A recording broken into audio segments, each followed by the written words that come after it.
up, y'all? Welcome back to my channel. It's been like so long, but your girl is back. Y'all see, I really had to go get myself together, and she's together. I can say so myself. So we are going to be talking today, and this is an important conversation. And I feel like as a young mom, as a mom in general, young, older, whatever, this is a conversation that needs to be had. I know there is a lot of people coming out and they're talking about it more, but I just wanted to share my personal experience, and I just want to bring more awareness to it because this is something that I think majority of mothers go through. And I'm talking about postpartum depression. Y'all gonna have to bear with me because it might be a little hard for me to talk about this. This is like one of my first times really coming out talking about my postpartum depression, unless it was like with close family or something like that. So it may be lengthy, but I have a lot to say, and I want to share some of the ways that like I kind of coped and got over it. And the truth is, a lot of times it's hard to get over, honestly. So yeah, let's get into this video. Okay, so the first part that I want to talk about is what got me into depression. And so I'm going to start there. So I was pregnant, and when I found out I was pregnant, I was like, okay, that's it. You know, me personally, I didn't want to get an abortion. That's just not something that I think I would do. Not judging anybody on their decisions, but that's just not for me. So I already knew I was going to keep my baby, and I dealt with it because I'm a very, I wouldn't even say religious. I am a Christian, and I'm very involved in church. And I was just now getting into a place where my mind was set on becoming more for Christ. So when I found out I was pregnant, I was very scared to tell people. I didn't go to church for a long time. I went to a different church, and I just dealt with it. I was like, for me, I was like, God, like, why am I getting pregnant? Like, why did I get pregnant? Of course, I know that what I was doing wasn't conducive to not getting pregnant, but how did I get pregnant? And what are you doing right now in my life? Like, what is going on? And I did not know what to do. So, you know, I dealt with that. And then, you know, pregnant, you know, getting bigger. And it's now time to pick out names when I found out I was having a boy. And it's crazy because I've always knew my first kid was going to be a boy. Like, I've known this, literally. I've known my first kid is going to be a boy since I was like 12. Like, I literally had a boy first. But it came down to like learning name, like finding names and stuff like that. And strange enough, I was watching a video about Queen Naija. I think it was her mom had posted the video, and they were talking about how she named her first son or whatever. And her mom brought up this scripture, Jeremiah 29:11, and I was like, let me go look into that. And then she starts saying that, I know the plans that I have for you, said the Lord. And if you know it, you know the rest. And I was like, I need to go look into that some more. Like, that sounds interesting. So I went and I like looked in the Bible. I read it, and, you know, I read through the whole chapter. And I was like, I'm going to name my son Jeremiah. My family took a big loss. And when I mean that, my uncle, who is like the male role model in our family, like we have our great granddad still, but one of the only man figures in our family that looked out for everyone. He looked out for everyone. He was like our uncle, but our dad at the same time. He was very sick. And as I was like, the days leading up to me going into labor, he was already in, you know, ICU, and he was already, you know, we were just gauging it day by day. So it was hard for me. I couldn't really be there because I was like going through all these pains, noticing like my body's changing, noticing like I had 2 weeks left. So it's like, you know, stuff is starting to change. And I couldn't be there to see him. And it was really hard for me. Thanksgiving was one of the last times that I was around him. And I could have had the chance to have a genuine, real conversation, because from there on, his health just went down. And it's just all funny how it happened, because in my family, there's a lot of females in my family. And when I say my family, I'm very close to my mom's side. When I'm saying my family in general, I'm talking about my mom's side. That's just to throw that out there. So yeah, it's not a lot of, it's men, like men births in our family, the birth of boys, men, hardly ever. And it was going to be the first time in 7 years that somebody in the family was having a boy. And it was me. And I found out I was pregnant on my uncle's birthday. So it's just all crazy how it happened. I found out I was pregnant on my uncle's birthday. Months later, his health declined. He passed away. A few weeks after I had my baby. Like I think 2 weeks after I had him, he passed away. So that's the first thing that took me downhill, like, you know, make my happiness come down. My mom moving, my uncle's health was declining, and ultimately he ended up passing away. Now, I had Jeremiah August 15th, and everything was good. I had a pretty decent pregnancy, you know, delivery, all that. That's a whole nother story, because I got some things to talk about on that too. So I got a lot of story times coming at y'all. But yeah, so I had Jeremiah, everything was nice. And then my mom, we already knew my mom was going to be moving, but I didn't know that she was going to be moving that fast. Literally, she was there long enough for me to have Jeremiah. And she left 2 or 3 days later after that, she moved. So, you know, Josh's family did great as much as they could to be that for me, but it's nothing like having your own family, your own mom there to support you. And that just was something that made it so hard for me. So boom, my uncle passed away a few weeks later. My mom moved. I'm here in West Palm Beach. I still have my aunt and my grandma and my uncle. I still have my cousins, because we are all close.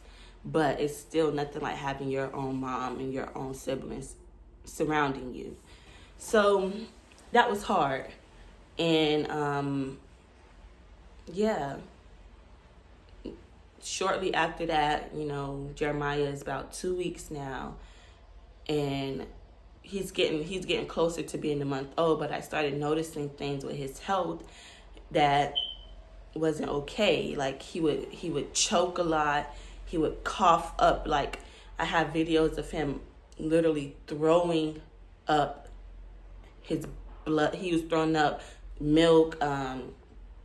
He just couldn't hold anything down, and he was pooping blood, and it was just like horrible, scary for your first time, because of course, you know, you have the expectation of having a healthy baby, having a, you know, safe baby, everything going good, and for the most times that happens. But in reality, it's times where your baby don't be okay. And that was one of the times for me with having baby blues. I had baby blues. I would cry out of nowhere, you know. I'll just get sad and cry. You know, I'll just get emotional and cry.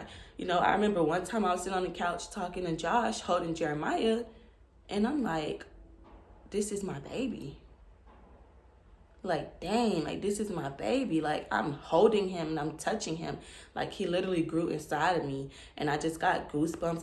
I'm getting goosebumps right now, but I got goosebumps and I cried. And he was like, yeah, but why you crying? And I was like, you don't get it. Like, of course you get it, but it just was something like, I felt the connection. Like, even like, I was breastfeeding too, so you feel when your baby's hungry, you feel when your baby's sad, you know.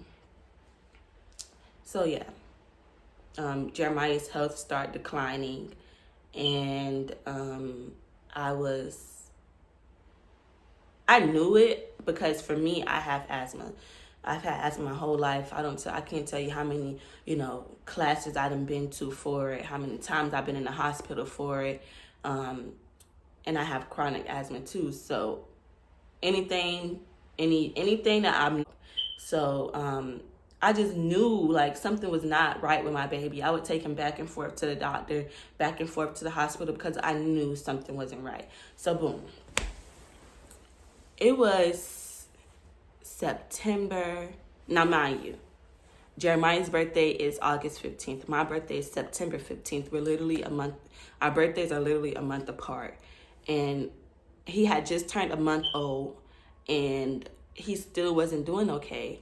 And we noticed that. And it was just so ironic because the day before this situation happened, I'm going to tell you about, me and Josh was talking. And we was like, yeah, man, something really isn't right, and we stayed right across the street from a fire station. So we was like, if anything ever happened, and we got to hurry up and rush him somewhere, we're going to run straight across the street to the fire station and we're going to be right there and we're going to have help right there. Boom. We literally said that the day before this happened. We ended up taking Jeremiah back to the hospital that same day. We said, if anything happened, we're going to rush to the fire station. We took him to the hospital because he just was like his breathing was so like up, down, up, down. And when babies are newborn, they have a breathing pattern kind of like that. But no, it was like he was like, huh, huh, huh. So it was like, yeah, that's not right. So she was like, the doctor was like, yeah, he just have like chronic reflux, and this is what you got to do, and you got to suction him. And we was doing all that, but it still was not it. Boom, next morning. It was like around 6:30. This was like the worst day of my life. The worst day of my life. It was around 6, maybe 15 in the morning. I was up with Jeremiah breastfeeding him, and he had cradles caps, so I was just combing through his hair and, doing mommy things, just up with him. And he had ate a bottle. I had washed his hair, and I had put him down to sleep. And by the time I had put him down, I had him like this, and I put him down next to me to go to sleep. And I thought he was asleep, but when I put him down and I laid down myself. But then something in me was like, no. When you put he was a little too light. Even though he's a little baby, he was like a little too light. And when I picked him up, he wasn't breathing. He literally was not breathing. It wasn't like faint or anything. He wasn't breathing. And that was like the worst day of my life. I was screaming. I was like, Josh, get up. He's not breathing. I ran out the room. I had him in my hands. I'm like, he's not breathing. And everybody started coming out their rooms. I stayed in the house with Josh, his mom and dad, and his sister. So we're all coming out the room. And I'm like, literally like, y'all, he's not breathing. Like, I panicked. I can't believe I was holding my breathless baby. And the funny thing is, we were all so nervous. Like, I'm getting so much goosebumps talking about it. It's a squirrel on my balcony. But because this is like my first time talking about it, so it's hard. Like, I've gotten over it a little bit, but it's sometimes hard to speak on it.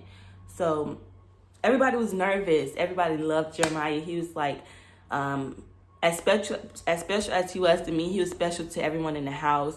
Everybody just cooed over him. It was everybody's baby. He was everybody's baby, especially Josh's mom. That lady is head over heels for Jeremiah.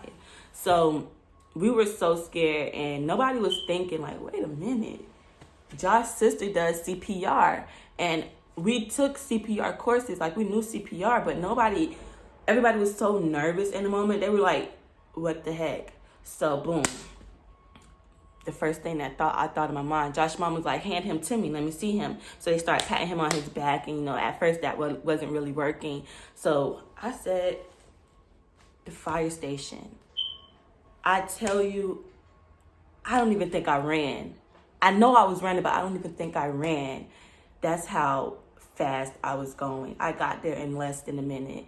And I was running in and out of traffic. People thought I was crazy. I had on some boy shorts and a ripped up t-shirt and no shoes. And I was running straight to the fire station. And I was praying as I was running. I was like, Lord, I know this ain't happening. Like, ain't no way. Like, you. Oh, on top of that. So my uncle's funeral was the day before my birthday. Mind you, I told you Jeremiah turned a month old on my birthday. So we had the funeral the day before my birthday. And on top of that, the previous year, a dear friend, a dear close, like I consider him my cousin, he ended up passing away, and his funeral was on my birthday a year prior. Now, a year later, my uncle's funeral is the day before my birthday. They passed away on the same days, just a year apart. So all that, I was like, God, I know for a fact I'm not going to be going through all this. And then my granddad and my aunt, and then within the same week got into like these bad car accidents. Like my granddad flipped over, and we don't even know how the heck he made it out of that car accident, truthfully. Same for my aunt and my little cousin. Like, they got into these bad car accidents. So all this stuff happening, right? And then Jeremiah stopped breathing. So as I'm running to the fire station that's right across the street from my house, people looking at me, bus drivers have stopped the whole bus, and I'm just like praying. I'm like, God, I know this ain't happening. Like, I know you told me to name that boy that name for a reason. I'm just praying and speaking in tongues, and people just looking at me like I'm crazy. But this bus driver stopped, and she was like praying with me. So I was like, yeah, man, I know this ain't happening. But the truth is, and because I was dealing with death, I was accepting the fact that when I get back to this house, either my baby's going to be breathing, or when I get to that hospital, either my baby's going to be breathing or he's going to be dead. And literally, I can't do anything about it. So I was accepting that truth. Even though I was speaking life into him, I was accepting the truth that honestly, and maybe God maybe he may be dead. And I can't do anything about that. Like, he could be dead and gone. Because as I was running to the ambulance, like, I didn't tell nobody I was running to the fire station, because I was just like, fire station. That's the first thing I really remember, because me and Josh literally the day before had just spoken about if something was to happen drastically, that's the first place we're going, because it's right there. And, they can perform emergency CPR and, all that kind of stuff. And they can get him to the hospital faster than we probably thought we could. Boy, was I wrong. Okay, honey? I was totally wrong. As I'm coming out of our complex, I see Josh's dad whipping the car all the way around. And he was at the hospital within, honestly, like 2 minutes. He sped through every light, every school zone. He had his hazard lights on. But literally, by the time I ran to the freaking fire station, which is right across the street, Josh's dad was halfway to the hospital. It was literally nobody but God, because now that I'm thinking about it, I'm like, how the heck did we do all this in such a fast time? But truthfully, Jeremiah hadn't been breathing for a long time. So Josh, I wasn't in the car, but Josh had Jeremiah, and his mom and dad are praying. Everybody's praying. And at this point, Jeremiah still wasn't breathing. So Josh said, let me at least try CPR. So he like puffed into him, and Jeremiah's chest went up. And then he did it again, and his chest went up. And then that's when he heard a faint little cry. And literally by the time I got to the ambulance station and the fire station, and then they were like, yeah, we already sent somebody over there, ma'am. We sent somebody over there, so come on, let's go. I get back there, and the ambulance was like, well, they left already before we could even get here. So the police officer asking me questions, she's like, can you please try to explain to me what happened? And I really couldn't. So Josh's sister had stayed back with me, and just to make sure I was okay and make sure I got back to the house so she can bring me to the hospital. And we were sitting out there talking to the police officer, and this lady comes out her door and was like, what happened? What happened? Now, I don't know this lady. She's in the same neighborhood as us, but I don't know her. Never really spoke to her, I don't think. And I was like, I couldn't even talk to her. Josh's sister was like, her baby, the baby stopped breathing. He stopped breathing. The lady was like, oh, yeah, that happened to my grandson too. It just happens like that. I said, I couldn't even say nothing to her, but I stopped. I was praying. I was talking to the officer. I'm doing all this. Nobody asked you to come out your door. So go back inside. Because what can happen, I can pick up a rock. Because we ain't doing that. And nobody asked you that. And that's the truth. The truth is, you know, some people, some babies do die from SIDS and stuff like that. But it wasn't going to be my baby. It wasn't going to be him. I just knew for a fact that when I got to that hospital, I was praying. I said, God, either my baby's going to be alive when I get here or he's going to be dead. And if he's dead, be prepared to take me too. Because I just couldn't see. I knew he was going to be alive, but I was also being realistic too. But honestly, nothing's too real for God. Nothing's too hard for God. And I just really learned that. And me accepting the fact that Jeremiah really could be dead, it kind of made me prepare myself to be disattached from him. And I dealt with that a lot during my depression. So when I got to the hospital, Jeremiah was alive. The people thought I was crazy because I was in the praising like I was in church. But he was alive. But I couldn't hold him. I really couldn't hold him because it was just too much to hold him. Like, how the heck? So boom, fast forward to Jeremiah's in ICU now. He's, they're doing all these tests. All these tests are coming back good. Like, he's okay. And then it was time for him to go home. You know, while he was in ICU, like, anytime they had to detach him from his heart monitor to go run tests or to go do this or go do that, take a bath, I was panicking. Like, I had to hear his heartbeat every time. I had to hear it. I had to see it. Like, I couldn't sleep. I literally didn't sleep. Like, if Josh was asleep, I was up. And I told him, like, you cannot fall asleep if I'm asleep. One of us had to be up watching him. Like, we can't do that. And fast forward to him coming out the hospital. The same night he left the hospital, I was so scared to go home. Like, I literally, honestly, truthfully, I was trying to find reasons to stay because I just wasn't ready to go home with him anymore. And, you know, be away from doctors if anything was to happen again. I was so scared. He spent like 5 days in the hospital. But yeah, so we went home. That same night, I fell asleep. Which is normal, totally normal, totally okay to fall asleep.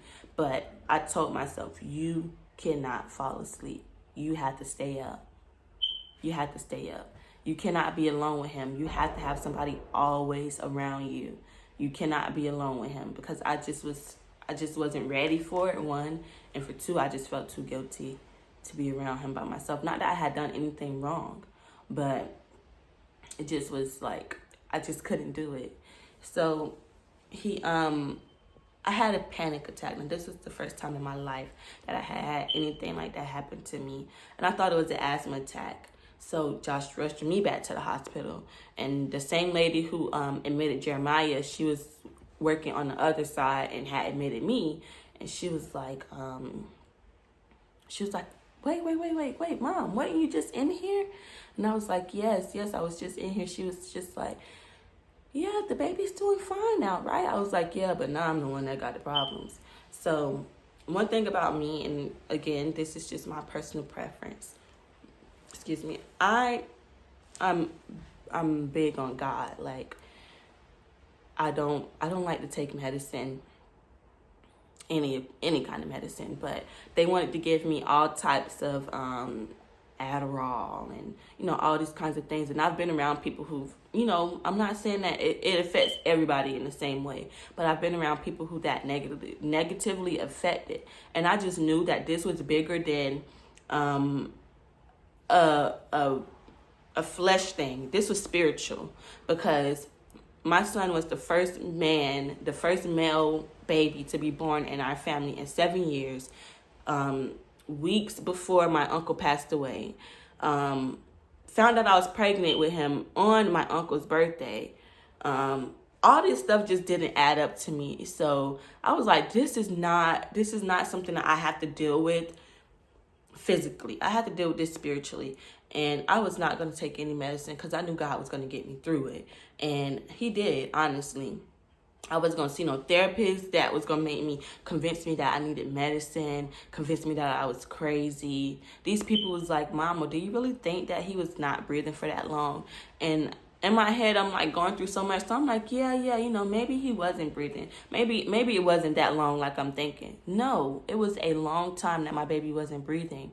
And I just knew that I wasn't crazy.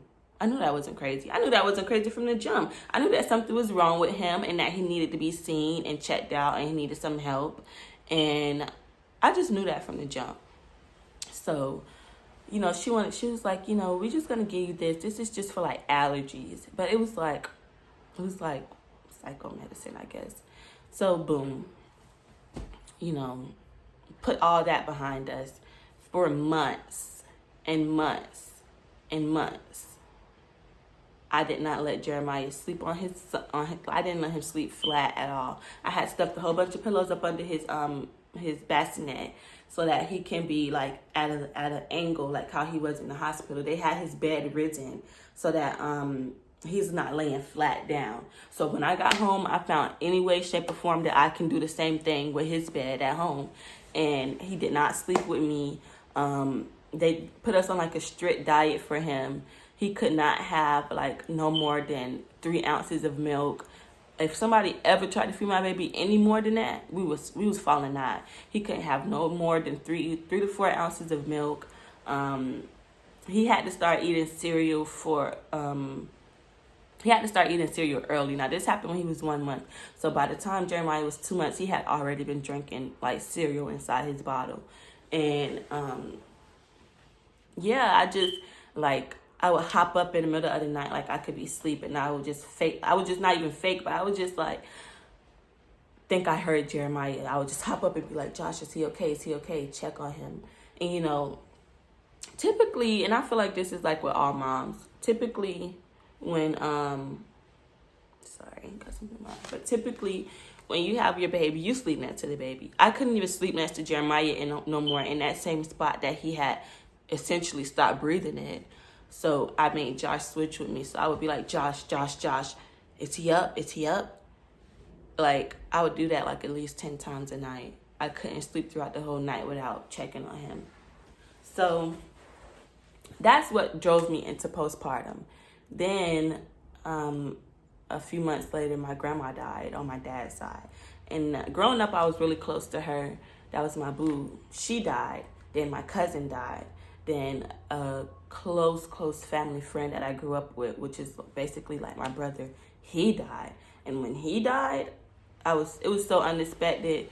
And I was just like, yeah, man, like, I'm gonna die. I really thought I was gonna die. Like, I really thought I was gonna die. I would pray to God every night that I make it this time. What finally got me out of depression in general was I just started taking my life back. I'm like, no, like, I'm tired of feeling like this. I'm going to do any and everything that I can.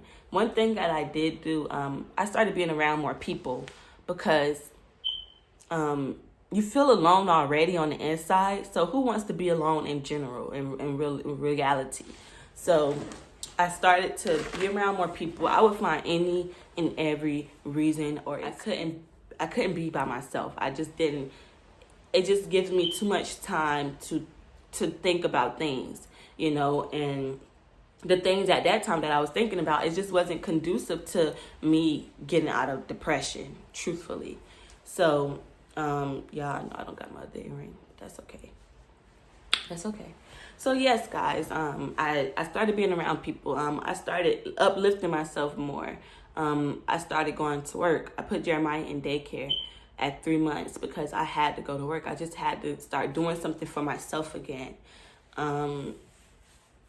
So yeah, and I started talking to my mentor, And as I was talking to her, I'm just like, she's like, yeah, I've been through that. You know, she has a lot of kids. So she's like, it happened to me. You know, I've been through that. It's okay. She literally told me, it's okay that you take your baby to the doctor. It's okay that you ask questions. It's okay that if you're scared and unsure, you take him to the hospital, you know, because I felt like I was wrong for doing that. And she told me, like, no, girl, like, you doing this on your own, essentially. Of course, you have help, but you got to figure this out on your own.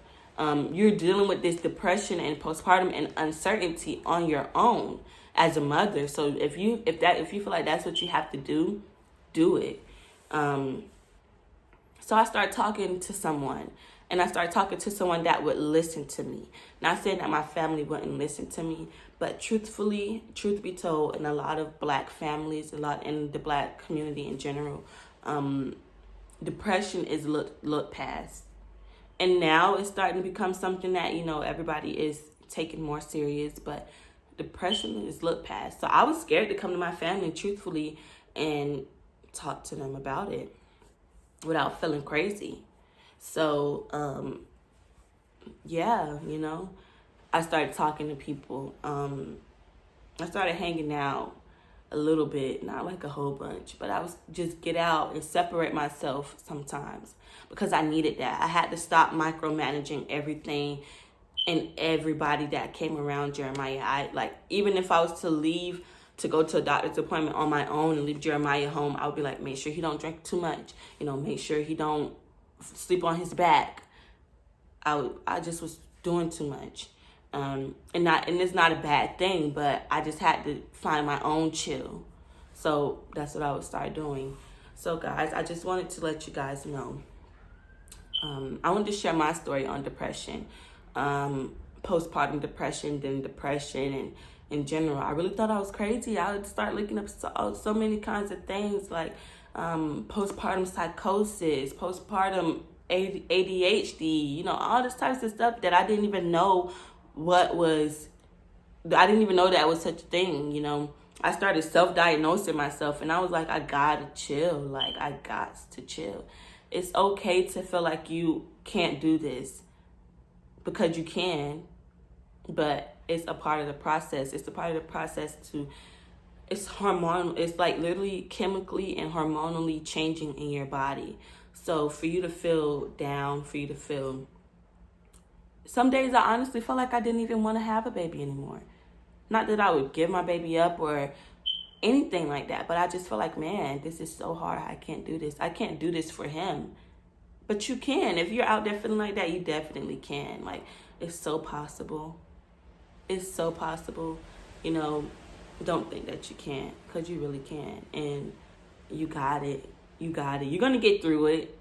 I'm so conquerous and so great. So I just charge it to the game. But you guys know, like, you're going to be okay. This is to all my mommies out there. If you're dealing with postpartum depression, anxiety, start speaking into your life and telling yourself, like, you got this. You're going to get through. I would literally look into the mirror every day and be like, I'm going to live. I'm not going to die. I'm going to take care of myself. I'm going to take care of my baby. I'm good. I'm a great mother. I would tell myself that because I had to. I had to start believing it within myself. And it's one thing to hear it in your head, but when you speak it out loud, it's something about your brain that processes it. So you start speaking that into yourself in the mirror every single day. People can call you crazy. People can call you loco. People can do whatever they want. But as long as you're speaking it to yourself, you're going to be good. So this is to all my mommies. Y'all not alone. And we are going to get through this together. If y'all ever need any resources, if y'all ever need, you know, to talk to somebody, my link to all my stuff will be in the description.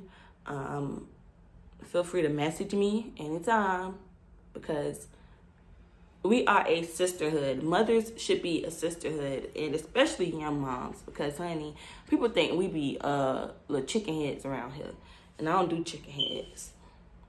So, make sure you guys like, comment, and subscribe. Thanks for watching this story time. Like I said, it may be a little long, but you guys, I wanted to get this out and I wanted to share this with you guys because it's important that we talk about it. Let's continue to talk about postpartum depression.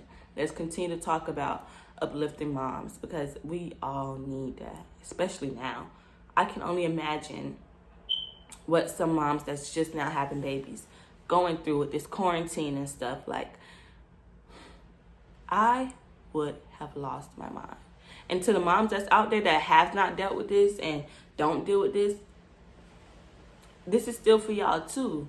You know, we are all still in it, and I think that I'm happy that you guys didn't experience it because it's hard. It's really, really hard, and you know, I'm still recovering. Truthfully, there's days where I'm so overwhelmed, and I just gotta push through. So yes, make sure you like, comment, and subscribe. Turn on your post notifications because your girl's gonna be dropping more videos. Bye.